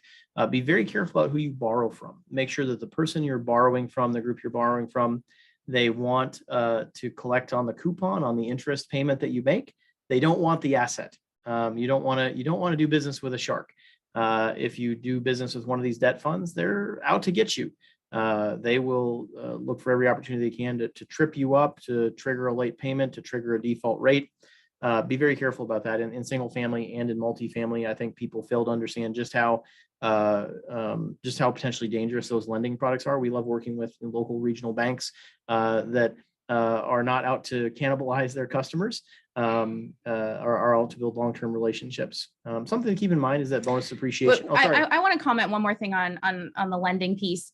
Is Nick and I have always thought of our lenders as a partner in our underwriting. So of course we want the bank to do whatever it is that we want them to do, but we also really appreciate when they say, we really want to see this in the financials, or we're not willing to go beyond this as the LTV or those sorts of things. A good bank wants their borrowers to succeed. And I'm getting more and more questions from people that I want to preface this by saying I get it, because people want to get in the game and it's harder and harder to get in the game, but they don't appreciate that the lender having some prudence is a safety mechanism, and they just want the money however they can get it. Yep. And that worries me. I wouldn't say, if I had to put a number on it, I would say this year it's maybe a 2 out of 10. But if I keep seeing that behavior, I'm going to continue to get a little more worried about that there's maybe folks who are acquiring and borrowing and don't quite understand that the lender is a partner, is a risk partner, and just getting money however someone can get it with whatever exotic lending product they can get their hands on maybe isn't the wisest thing, particularly for younger investors. Yeah. So something to keep in mind is that bonus depreciation is going to start phasing out this year. So who knows how big of an impact this is going to have? But it's slow. It goes from 100% this year, 80% the year after, and then 20% every year after that. So it's a nice slow decline. Yeah. It could result in, a bunch of acquisitions and transactional activity this year to kind of get the last year of the 100% bonus depreciation. I think it will be accretive. It will result in higher prices this year, particularly in the multifamily space. And then we're also seeing, huge growth in short-term rentals. This is probably one of the most common questions we get these days, is people looking at short terms. And it's really interesting. We know some people who have been fantastically successful with them, but we also see some things that we worry about there. Just people buying homes sight unseen in markets they don't really understand, that they don't live in. And ultimately getting into, these ultra luxe homes, these $1 million plus homes that may not be the most bankable asset in the long term. They're probably going to be the first assets to lose some value in the event of a downturn, and is potentially one of the first expenses to go in the event of downturn for your client, for the tourist client. Whereas we really like kind of more boring long-term residential rental that just tends to be more stable in the event of a downturn, to be anti-fragile, to be recession resistant. Yeah, we are certainly not short-term experts. So some of our fear there could come from ignorance. Yeah. We do a little bit of short-term, but it's more like corporate housing, those sorts of things, people that need to come to Rochester for short-term employment or short-term treatment at Mayo. More of that. Yeah. Yeah, and I think we will grow that area of our business as Destination Medical Center continues to bring people in for shorter periods of time. One thing I'll caution is I think buying properties that really can only function as a hotel surrogate, right? So they're 12 bed, 15 bath, luxury rentals that no family would ever live in. They're really only a hotel. Make sure you're very liquid if you're doing that. People are making a lot of money. They're cash flowing very, very well. I would just encourage you to stay very liquid over the next several years if you choose to invest in that strategy. So what do we expect beyond this year? We didn't do this. We're going to get ahead of ourselves a little bit here. Yeah, we did so well on our predictions last year. We'll go multiple years this year. We didn't do this last year, but more and more we're feeling like some of these changes are here to stay, and maybe some of them are unsustainable. So permanent wage growth, a wage is how a family sets their budget, how much they purchase a home for, how much they rent a home for, what kind of car they drive, those sorts of things. So that's going to drive up cost, and those changes are very hard to reel back in. There might be a permanent contraction in the labor market, particularly amongst women. I think we'll see, I think this coming school year, August of 2022, will be a big year to see 2021, most kids around the country are back at school full time and aren't missing a lot of school, but there's still, absences related to COVID and those sorts of things. I think we're going to see, particularly if women go back to work this fall, or maybe there is a permanent contraction in the labor market as people who maybe would have worked an additional 5 years, retired early and just decide not to go back, or people decide to stay home with their kids or their families. So we'll kind of see how that shakes itself out, but it's very likely there's at least a small permanent contraction in the labor market, which again is going to drive up costs. Yeah. So it's easy for the Baltic dry good, index to go up and down. It's hard to get a reverse raise at work. So this is why we see construction costs, and other costs staying high. This is why we see home value prices going high. This is it right here. These are the fundamental drivers. We see, I'm not sure how to treat this, but rent growth is going to be massive. And there's going to be resistance to that. There's going to be an increasing push for rent control, which is, it tends to be counterproductive. It tends to actually result in less housing availability and affordability in markets where rent control laws have been put into place. But that's just how, politicians and populations will react. Some of the most draconian, kind of rent control laws in the country went into place in St. Paul this past year. They still haven't quite figured out how it's going to work yet, but it does go into effect here in very soon. A lot of it already went into effect. It was just kind of crazy the way they did it. So just new development has halted there because there's no exemptions for new development. Yeah. It's a really terrible situation.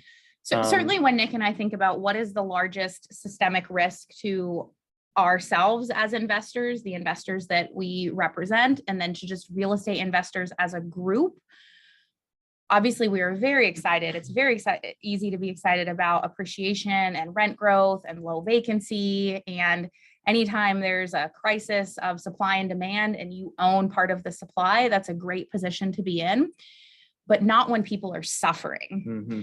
It's one thing if housing is a little expensive or people have a nice place to live. Maybe they don't have the best place to live or, their dream home, but they have a good place to live. And I think we're seeing this slip toward real suffering in the market. And so it's a balance between the role of the investor and the role of the end consumer, which is either the homeowner or the resident or the tenant. And we would love to see this runaway growth for the next 10 years. But at the same time, we think, well, gosh, if that happens, that might result in regulatory intervention that could totally derail everything. Mm-hmm. And so really trying to,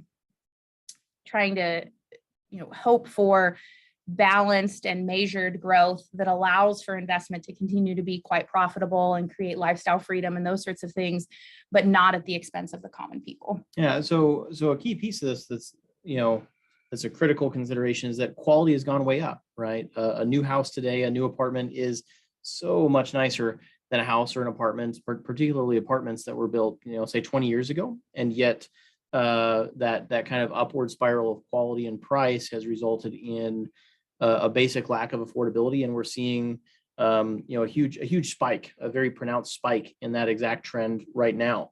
I was just looking at an apartment building right before I got on this call that they had phase 1. They had kind of ho-hum amenities. They just launched phase 2, and they have an 11,000 square foot clubhouse that they just added to the apartment complex with phase 2. And I'm like this used to be a normal kind of mid-market place, and now they're trying to be an ultra luxe community. They're going in and ripping out their countertops that they installed just a few years ago to put in new quartz countertops. That's just where the industry is going. That's where the demand is going, and the price is going with it. And there's almost certainly going to be some sort of COVID has set a standard for government assistance for housing expense, and that's likely going to continue. Let's talk about what we're doing in 2022. So kind of short story is what we did in 2021, in 2020, in 2019, and all the years before. So continuing to exercise our business plan of a cash out refi. Now is the time to refi. Literally right now, I had a call earlier today with someone who's on this call. And I said, hang up the phone with me and start calling commercial bankers right before interest rates continue to go up. It's good coaching there, babe. Yeah. So look at your balance sheet. If you own real estate, and if you have some equity in those properties, and you plan to hold for at least 5 years. If you're thinking, I need to sell next year, I need to sell in 3 years to put a kid through college or whatever, you may not want to relever. But if you plan to hold for a longer period of time, unlock that equity, use it to buy more assets, and then lock in these interest rates. If you already own real estate, or if you don't own real estate, now is the time to buy. get on this train while it is continuing to go up. There's a lot of growth left to come. And I think, I talked about it earlier in the presentation. Waiting for this crash to come means you're going to continue to miss out on growth and most important, learning. The investor you will be with properties or with more properties is a very different investor than you will be without the lessons that come from investing. One thing I'll mention, some people have sent us some direct messages. Feel free to ask questions in chat. Now's a good time to ask questions. We're going to get to the end of our slides. Yeah, ask them in the main chat so that our people can put them into our Google Doc for us. We talked about multifamily, single family. We love both of those asset classes. There's pros and cons to both of them. Kind of having a balanced portfolio is what we're choosing to do. We talked about buying below replacement cost. If you just stick with this principle, you're probably going to be okay. You're going to have some margin of safety there, and you're going to have an asset with real tangible value. You've heard us say time and time again, stay cash flow positive. Stay cash flow positive at the acquisition and stay cash flow positive at the cash out refi. A lot of people ask about, well, what about being over levered? If you're cash flow positive and you know that you can hold for a long time, leverage is less of a risk. I wouldn't say that it doesn't matter, but it is less of a risk. And then be excited about rent growth. So make conservative, reasonable pro formas, and then be excited if rent growth exceeds that. I recommend like a 4 or maybe 5% rent growth projection, and then get excited if it's double digits. Buy things you'll be glad to own in 10 years.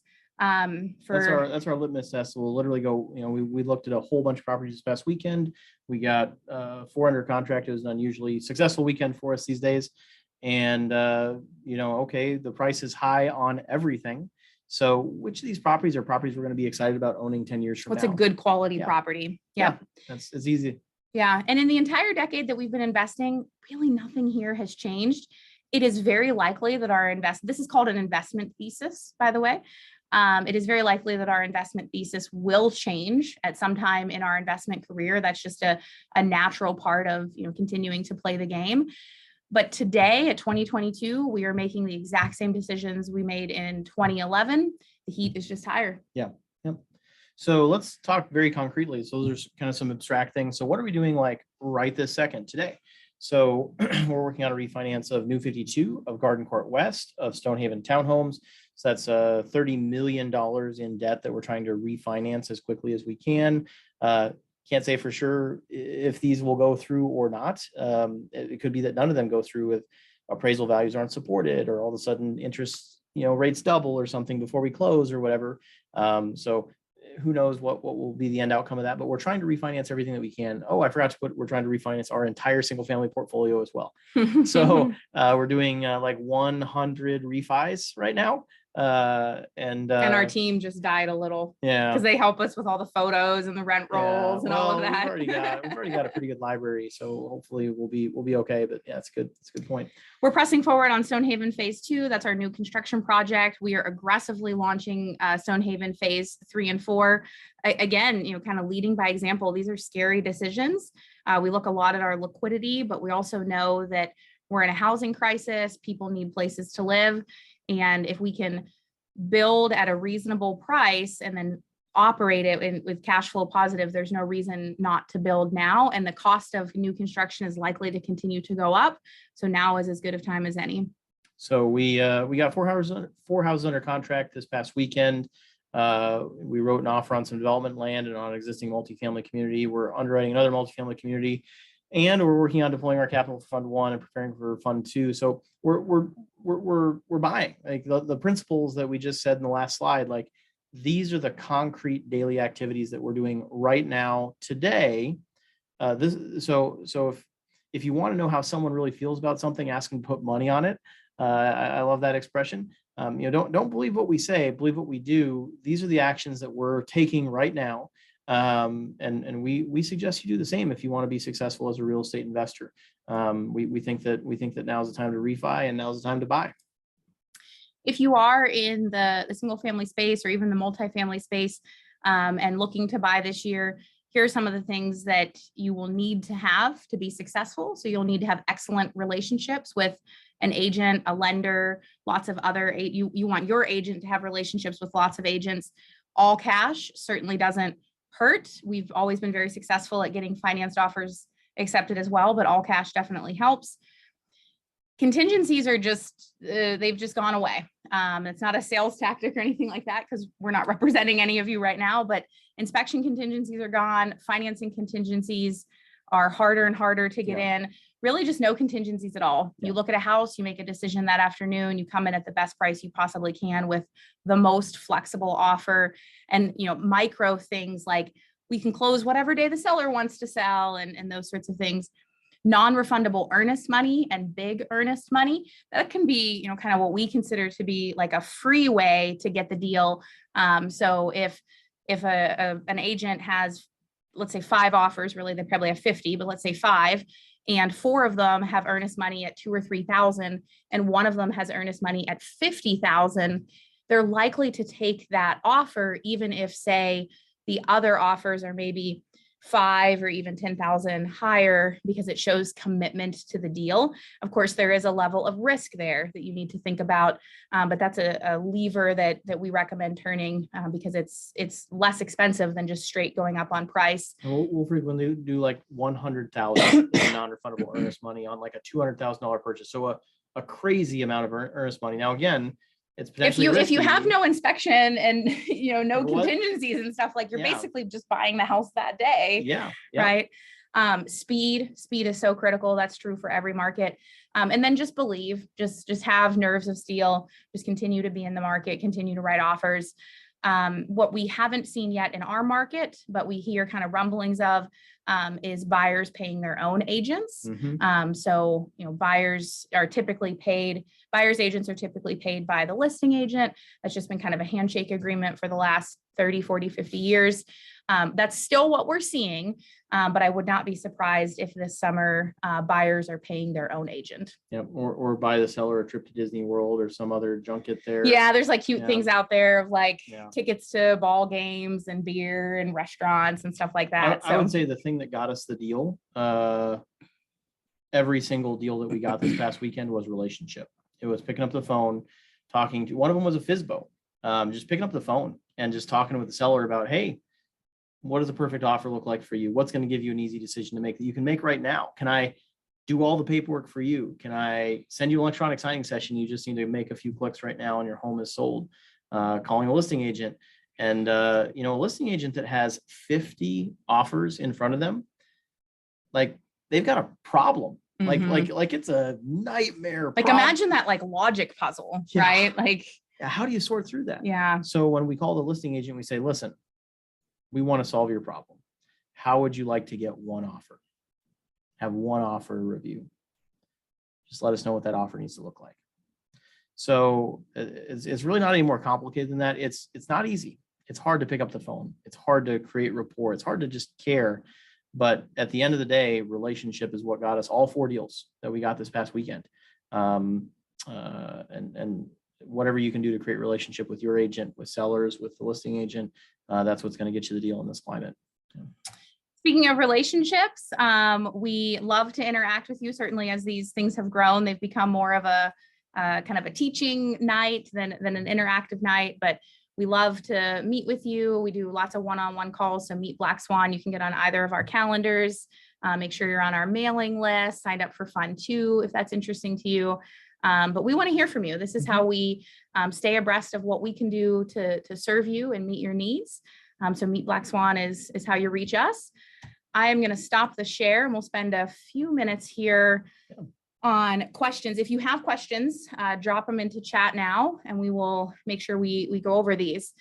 So Mark asked, is there a relationship between cap rates and interest rates over time? How likely is it that rising interest rates will lead to higher cap rates? Yeah, the two are clearly connected, and that's a very sophisticated question, Mark. Thank you. So the idea is your loan on the property has, say, a 4% interest rate, and your capitalization rate or your cap rate is essentially like your rate of return if you owned that home, outright with cash. So let's say that you had a 6% rate of return or a 6 cap on that property, and you had a 5% loan. Well, that 1% gap, your rate of return is a percent higher than your loan. that's essentially where all of your cash flow comes from, less the debt pay down. It's all of the profit in real estate investment is kind of an arbitrage between your cap rate and your interest rate. We can look at other markets that are a little more, we'll call it mature than the US market. So if we look at the European markets, we can see that interest rates have been very low and cap rates have been even lower for some time. So the two are certainly related. As interest rates go up, cap rates go up, and commercial real estate becomes less valuable. In the single family space, as interest rates go up, people are able to make smaller monthly payments. Well, their payment amount stays the same, right? People shop on payments. So that the purchase price goes down in order to keep the same payment. I struggle to, that's not how my brain works, but I know that's how a lot of people's brains work. I can only pay $1,000 a month. So, if more of it's going to interest, then less right. of it can go to principal. Right. Yeah. So the two are certainly related, but they're not necessarily linked, I would say, the way they have been in the past, because there's just so much capital sloshing around in the economy. There's lots of historical inflection points where there's been huge gaps between them, or they've gotten razor thin, kind of margins or whatever close together, or even inverted. Excellent question, Mark. How has single family rental demand trended in Rochester in recent months? So very strong demand. Certainly there's been the seasonal variation that we see every year. I would say less than previous years. This isn't about rentals per se, but there was a home that hit the market a few days after Christmas. If you look at the calendar, you'd be able to figure it out, but it was like the Sunday after Christmas. And I remember thinking, like, we'll get that one. Like, who is shopping on a Sunday after Christmas in Rochester, Minnesota, when it's 0 degrees out? And that home had like 10 offers. Like, we weren't even in the running. So demand has changed as would be predicted through the seasons, but still considerable demand. I would say over the last, 2 weeks is when our leasing team has seen demand skyrocket, and we're getting into calls of, this is my budget, I'll take whatever you have for me. And that's what we expect every spring, maybe not quite this early and maybe not quite as strong. I think we'll have a much better picture of rental demand in the next, 2 to 3 weeks. Yeah, I had to step in and help our leasing team respond to leads today. That's the first time I've had to do that since last fall. We have like 220 or 50 leads or something like that we're tracking right now. So just an astronomical amount of demand that's popped up, and it's not even match day yet. So we're in a very seasonal market. In our specific markets, more seasonal than most, with Mayo Clinic, with it being Minnesota and having cold winters. So I think we don't really know yet what rental rates and rental demand is going to look like when we get to the high season. But if we look at other markets, our market tends to trail, say, New York or Dallas. I think we can develop a pretty good set of expectations. Yeah. Nalini asked about replacement cost, so wanting some clarification there. So replacement cost is, what would the cost be to rebuild that structure if it completely burned to the ground and literally all you had left was the yard or the dirt? With existing homes, you can acquire the property generally for far less than if you built that exact same property brand new. So the example we gave was, we acquired a 4-bedroom, 2-bath, 2-car garage home with nice finishes in a nice neighborhood with good schools for $340,000 versus that new construction home that was technically a 4-bed, 2-bath home, but half of the home was unfinished. So you get the concrete and the insulation and the windows and the plumbing, but you can't really live down there. You don't get the flooring and the wall coverings and everything.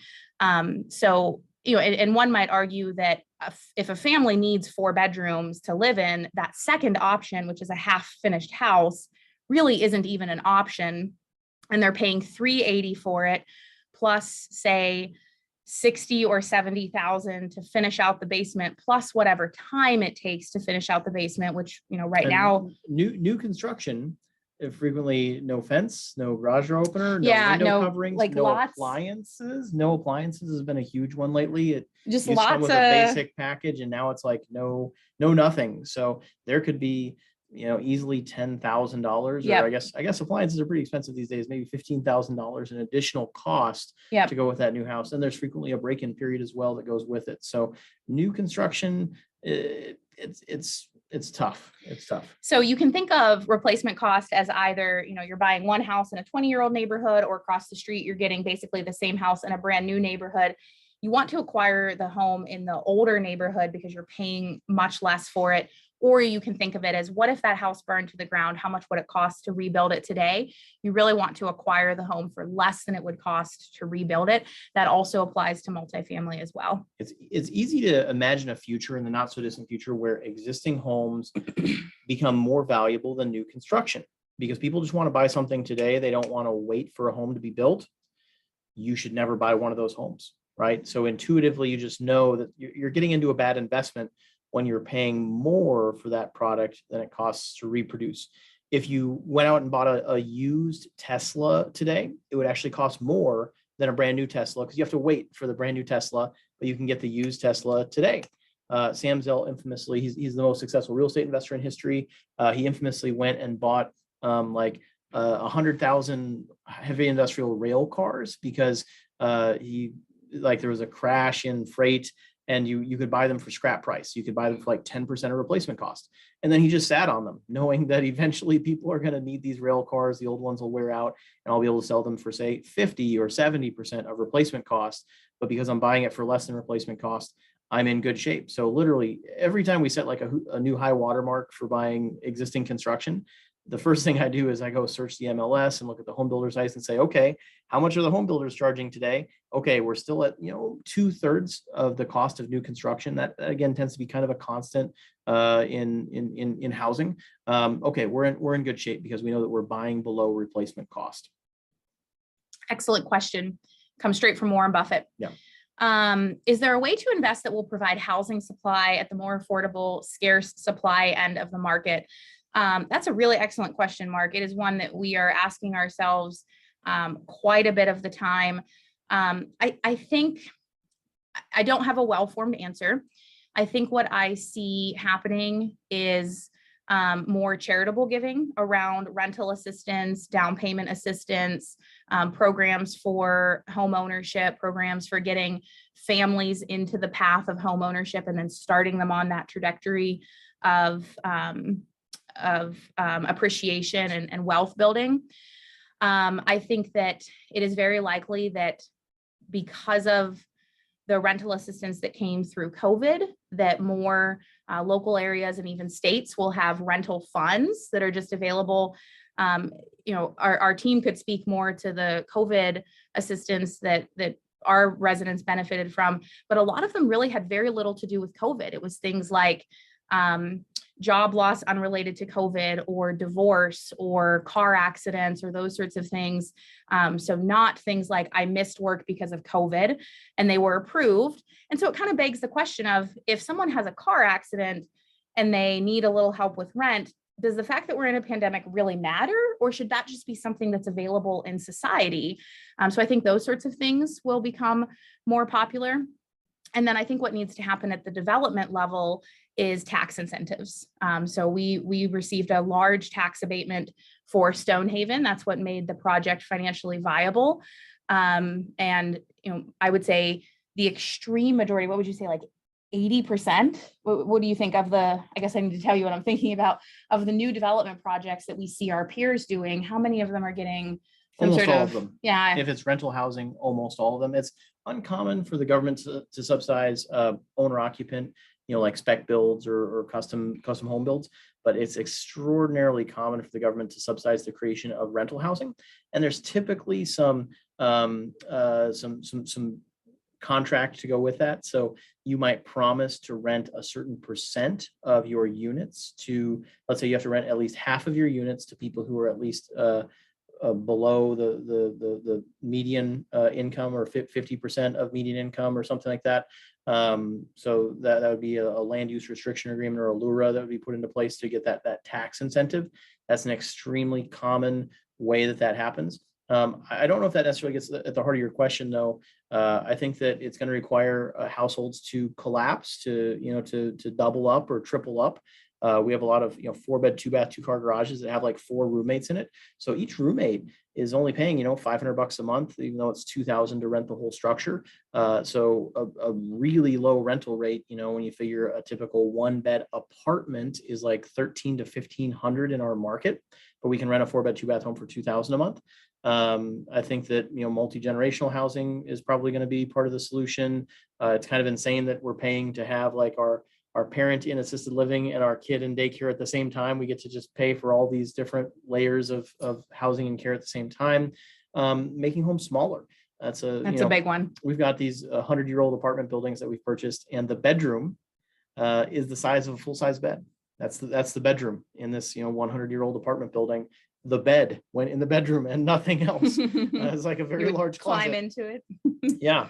Modern housing is extraordinarily luxurious, A much higher standard than anywhere else in the world. Yeah. And it's entirely feasible. You go to Japan and you can live in a capsule hotel or something like that. You could live in a 100 square foot apartment. There was a simulator at IKEA that we got to see.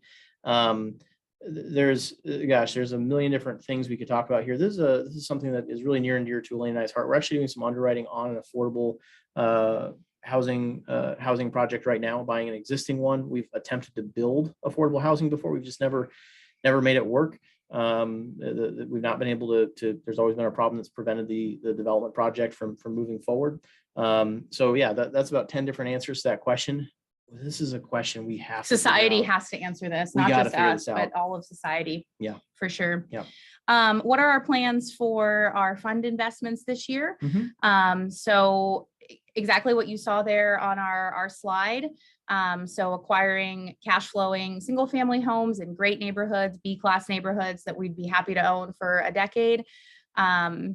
Acquiring multifamily, anything that's development will not be in the fund. The fund is expressly for existing properties, but trying to leverage relationships, talking with brokers a lot, looking at rent growth, looking at kind of what's happening in Rochester with, where prices are going and, what areas of town are most valuable, and trying to acquire the highest quality real estate at the best possible price that will have the best cash flow we can get and have the highest likelihood of continuing to grow in value, either through physical renovations, operational improvements, and or market appreciation, and kind of putting that whole picture together. I think it's very likely we will completely deploy Fund 1 in the next, say, 120 days, and then launch Fund 2 after that. The homes that we got under contract this weekend are in the fund. So let's be really clear about that. The multifamily that we're looking at would go into the fund.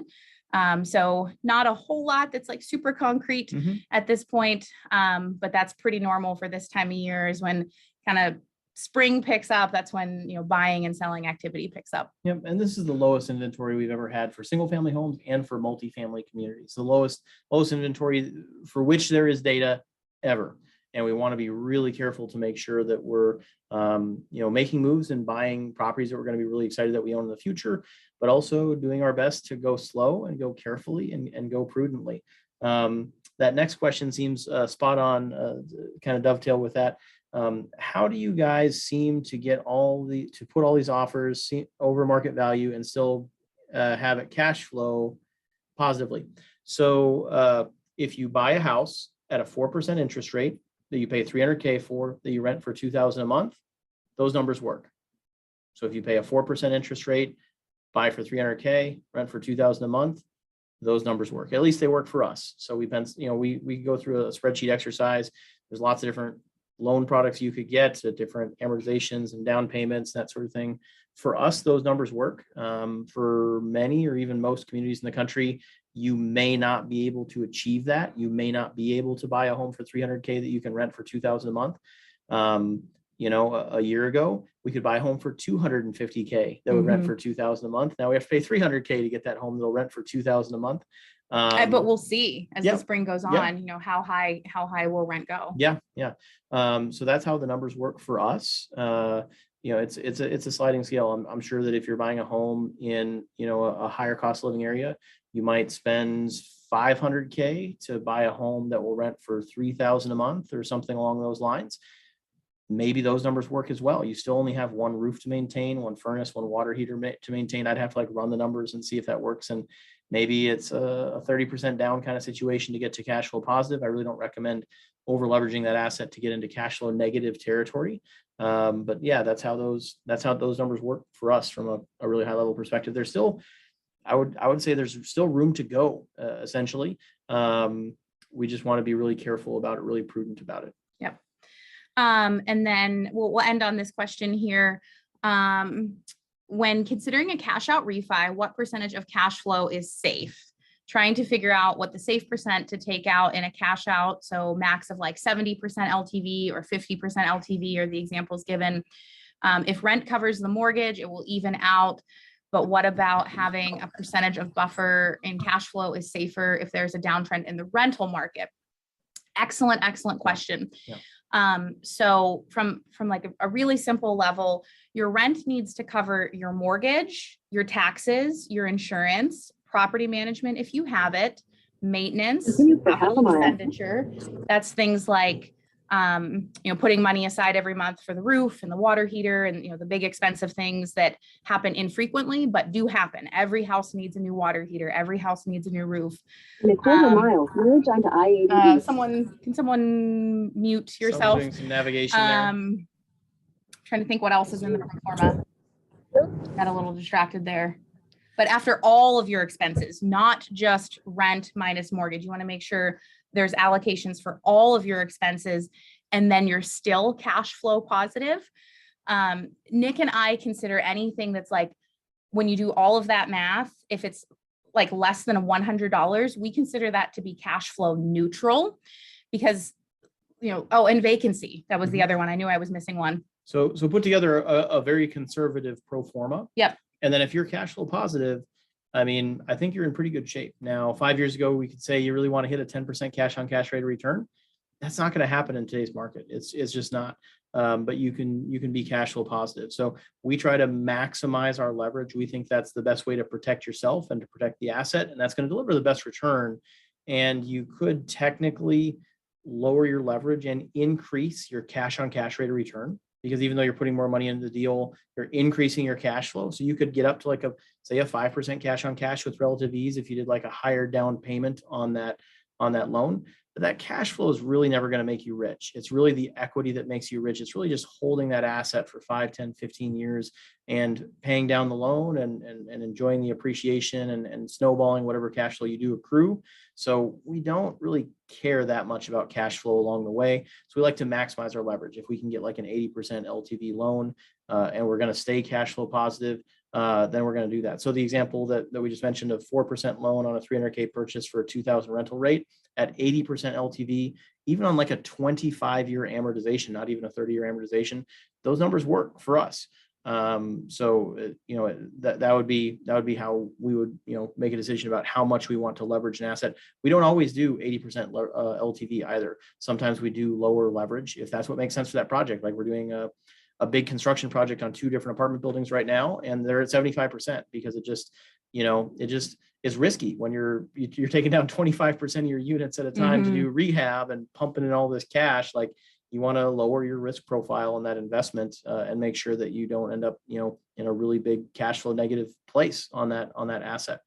So that's how we would figure out how high you'd want to go with leverage. And hold period really matters. So I mentioned that a little earlier in the presentation. If you're thinking, I need to sell this thing in the next 2 to 3 years to put a kid through college or finance my dream retirement vacation or whatever, you probably want to lower your leverage. If you're thinking, gosh, I'm in my 30s, 40s, or 50s, and I'm going to own this thing for the next 25 years, and I can weather the bumps. The bumps at that point become spreadsheet math. You're still able to cash flow and sleep well at night. Then it's safer to have higher leverage. So hold period is really a critical variable that's very personal. A big part of the reason we are comfortable with leverage is because we have an indefinite hold period. If we were looking at a 3 or a 5-year business plan of selling, then we would be much less comfortable with the amount of leverage we have. Now is a very good time to buy if you're targeting a long-term hold. Now is not a good time to buy if you're flipping. Yeah. It's just not a safe time to buy if you're flipping.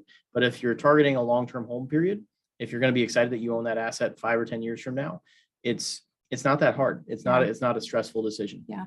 And I think I'll end on saying it really matters what you plan on doing with the money after you re-lever. So ideally you're still cash flow positive or at minimum cash flow neutral. And you then take that money to buy another cash flowing positive asset. So, I call that houses having house babies. That's the best situation. Let's say you weren't in a place where you wanted to acquire more, or maybe you could get 50,000 out of a house, but you needed 100,000 for your next down payment. I would argue that if you re-levered and you put that money in your bank account, that provides you with additional security. So let's say your mortgage payment goes up $300 per month, but you are able to take out $30,000 from that house and put it in your own bank account and just sit on it and just pay the bank, say 3.5% or 4% for the privilege of having that security. Well, you have just bought yourself, is it 100 or 1,000? Do the math for me. 30,000 divided by 300. Well, now I'm not sure. 100. Okay. You've just bought yourself like 10 years of mortgage payments. Does that make sense? So I wouldn't recommend that as like a first line strategy, but it's a strategy, and you have security there. You as the owner have security there because you have levered the property, and the bank now has less security. But even if things don't go well, you have years and years of mortgage payments in the bank. If you plan on liquidity is always your ultimate defense. That's right. When there's a big recession, when there's a big crisis, cash is truly king, and liquidity is all that matters. Yep. If you plan on re-levering and you either plan on wasting that money, like buying a car or going on a big vacation or doing a big kind of frivolous home remodel or something like that, or you just know yourself and you just know that you won't go out and, take all of your family members on a all expensive paid trip, but you will just kind of go out to eat more and maybe buy nicer clothes and maybe, take a 9-day vacation instead of 7-day vacation. And over the course of a couple of years, you're going to chip away at that money. Then don't re-lever. You have to have a plan that moves your wealth and your growth forward with the re-levering to make the re-levering valuable. And if you don't have a plan, don't re-lever. Yep. And I'll end on that note. Mic drop. Thank you everyone so much for coming. It's been a blast. We went almost 2 hours this time. Send us feedback. Let us know what's valuable of what we're presenting here, what's not valuable.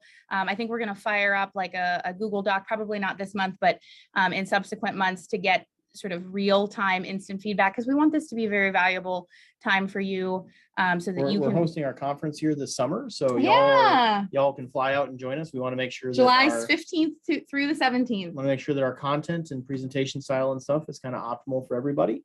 So yeah, we look forward to hearing your feedback on how we feedback is the breakfast of champions. That's right. How can we make this let us know what we can do to serve you. Yeah. All right, you guys get some sleep, enjoy the rest of your week, and we will see you next month. Thanks. Bye. Bye, everyone.